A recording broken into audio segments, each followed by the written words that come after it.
Paddy Gillespie, 76 Railway Road, Strabane. And what age are you? On the 2nd of December this year, I was 88. The things that went on close living to the border was smuggling, and you have some stories to tell us about that. Yes, quite a lot of stories, and living so close to the border, it seemed to be the done thing. But on the railway road, I worked in a garage, and I remember being called by the foreman one day to go to a customer's house to start a car. Car refused to start.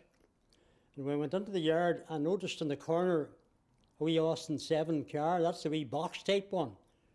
I called it a tea chest with the spare wheel out in the back.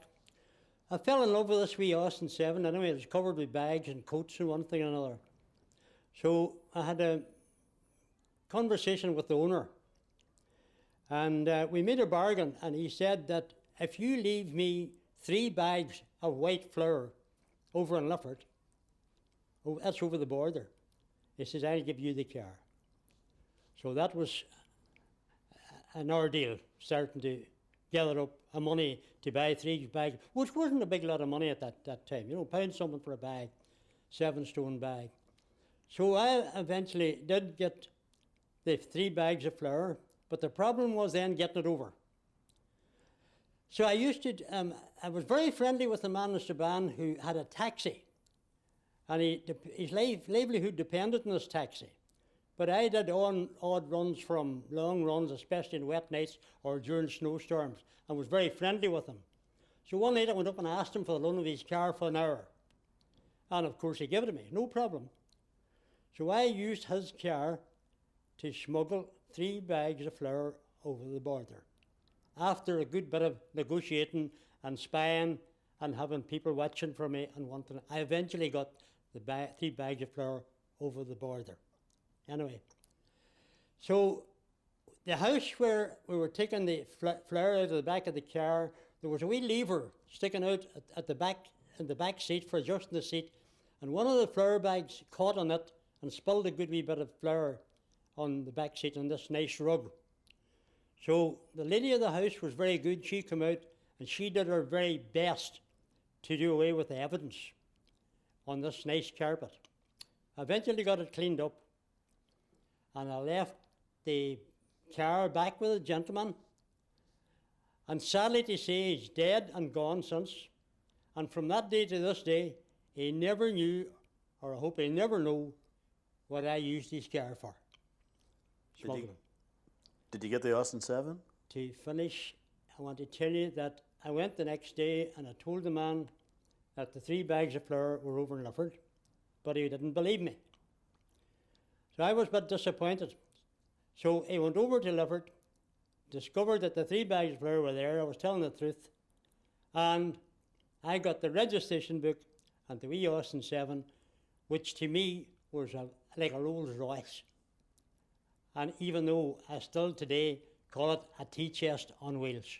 The night you were smuggling all the flour bags and the flour? Oh yes, this was down along the river.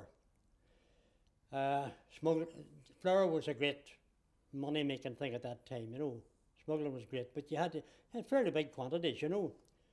So I had this wee lorry, and we arrived down. I had to drive down 2 or 3 fields to get to the Foyle banking, opposite Port Hall there. And